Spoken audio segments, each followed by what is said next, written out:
Parang you are paired with a love team before. This time, this is your solo. Almost solo na ikaw yung talagang magtatayo ng isang teleserye.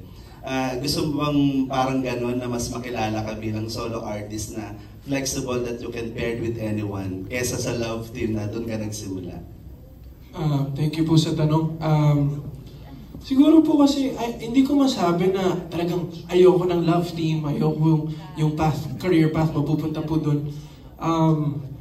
Yun yung naging kasanayan ko naman po nung bata ako ever since I started. Pero para mabigay po sa akin ng Dreamscape yung ganito pong tiwala, talagang aangkinin ko po talaga. I'll do my best. I want to make sure na hindi sila nagkamali na piliin po ako para dito sa show na to. And my biggest goal is to just do what makes me happy. At this role has been something na talagang nagpapasaya po talaga sa akin. Actually, Alan, compressed 2 days lang yung napanood natin. Iba pa ang may plot, di ba? Ang haba-haba ng tatakbo, yung individual plots nila talagang sasabog. So, inopen lang talaga ng plot ni Kyle, and then sunod-sunod na yan na may Piolo sa gitna. So, congratulations, Kyle. Yung second question ko for Piolo. Piolo, parang matagal-tagal ding hindi ka nakagawa ng teleserye, di ba? What made you decide to accept the role of being a politician here? Parang hindi ka ba nagdalawang isip na baka magnega yung dating sa'yo ng mga fans because parang you portrayed na parang different character naman compared dun sa napapanood nila before sa'yo?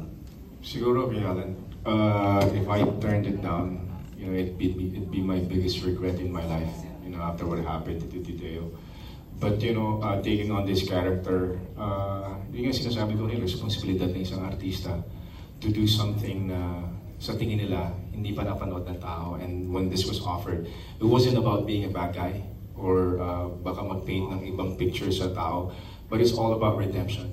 It's not all bad naman throughout. So, overarching yung journey na nagsimula siya dito, but of course, through the course of time, makikita mo yung pagbabago niya bilang tao, not just being a politician or a father.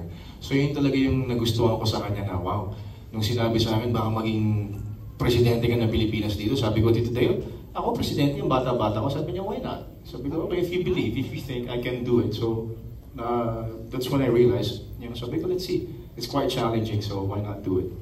Thank you, Piolo. Congratulations, everyone. You did a great job. Thank you,